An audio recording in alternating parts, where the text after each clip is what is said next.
పూర్వజన్మ వాసనలు మనిషిని ఈ జన్మలో నడిపిస్తాయి అంటే ఏమిటి? అలా అన్నది సైన్స్ ప్రకారం నిజమేనా? పూర్వజన్మ లేదా ఈ జన్మ అనే పదాలలోని జన్మ అనే పదం దేనికి జన్మ అని అంటుంది? శరీరానికా లేదా ఆత్మశక్తికా? అంటే ఆత్మశక్తికి. ఆత్మశక్తికి ఇంతకుముందు ఉన్న జన్మ, ఇప్పుడు ఉన్న జన్మ అంటే ఆత్మశక్తికి అన్ని జన్మలు ఉంటాయా అంటే ఉంటాయి.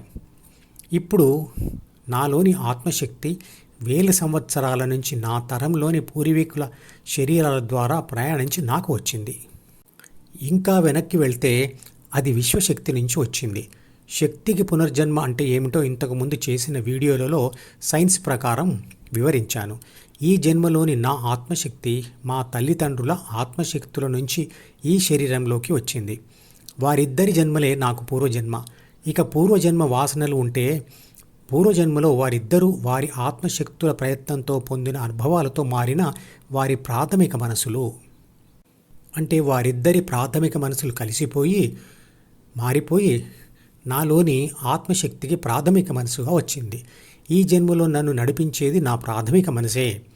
అది పూర్వజన్మలోని వారిద్దరి ప్రాథమిక మనసు వల్ల వచ్చింది కాబట్టి పూర్వజన్మ నన్ను నడిపిస్తున్నాయన్నది సైన్స్ ప్రకారంగా నిజమే. నా తల్లిదండ్రులు చేసిన కర్మల ఫలితాలు ప్రభావం ఈ జన్మలో నేను చేసే కర్మల మీద ఉంటుందా?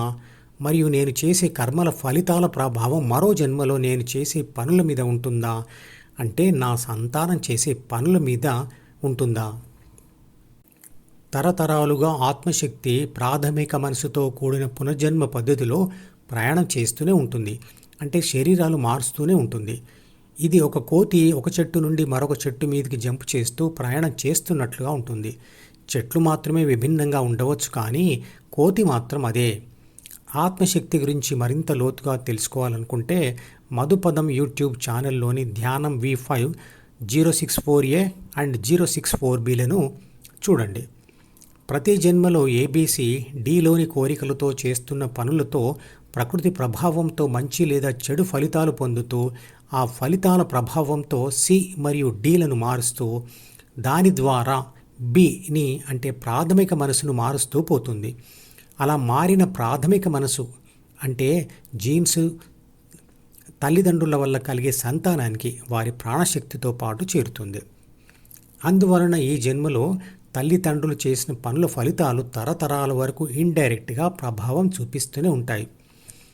పెళ్లికి ముందు వధూవరుల 7 తరాల చరిత్రను చూడమనేది ఎందుకే? చంటి పిల్లలు అందరూ ఒకే విధంగా ప్రవర్తించరు. ఆసక్తి, భయం లాంటి గుణాలు పుట్టినప్పటి నుండే ఎందుకు వేరుగా ఉంటాయి? పిల్లిని చూసి భయపడేవాళ్ళు, దానితో ఆడుకునే వాళ్ళు ఉంటారు. వారికి ద్వితీయ మనసే ఏర్పడి ఉండదు కదా. ఈ తేడాలు ఎక్కడి నుంచి వచ్చాయి అంటే తల్లి యొక్క మరియు తండ్రి యొక్క జీన్స్ పుస్తకాలు కలిసి వారి సంతానానికి కొత్త జీన్స్ పుస్తకం అంటే ప్రాథమిక మనసు ఏర్పడుతుంది. అందువలన ఈ తేడా ఉంటుంది. పెరుగుతూ ఉన్న చంటి పిల్లలు పరిసరాల అనుభవాల నుండి అహంను మరియు ప్రపంచ సమాచారంను మరియు కోరికలను ద్వితీయ మనసులో దాచుకుంటారు. అలా ద్వితీయ మనసు తయారవుతుంది. చేసే కర్మల ఫలితాలు ప్రకృతి నిర్ణయం మీద కూడా ఆధారపడి ఉంటాయి. కర్మ చేసేవాడు తప్ప అతని చుట్టూ ఉన్న మనుషులు, పరిసరాలు, పరికరాలు అన్నీ ప్రకృతే. ఉదాహరణకు ఎడారిలో విత్తనం పడితే అది ఎండిపోతుంది. మురుగునీటిలో పడితే అది మురిగిపోతుంది. కావలసినంత నీరు, వెలుతురు మరియు ఆహారం దొరికే చోట పడితే అది చక్కగా మెలకెత్తుతుంది. ఈ జన్మలో నేను చేసిన కర్మ మీద ప్రభావం చూపించేవి 2 విషయాలు. అవి ఒకటి నా తల్లిదండ్రుల ప్రాథమిక మనసు వల్ల ఏర్పడిన నా ప్రాథమిక మనసు, రెండవది నా చుట్టూ ఉన్న పరిస్థితుల ద్వారా ఏర్పడిన నా కొత్త స్వభావం అంటే నా ద్వితీయ మనసు.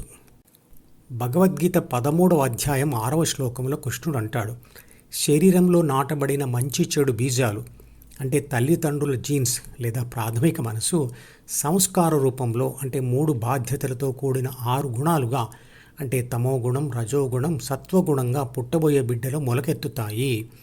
ఆ గుణాల తీవ్రత ధ్యాన సాధన ద్వారా పూర్తిగా తగ్గిపోయి యోగి స్వభావం వస్తుంది అని.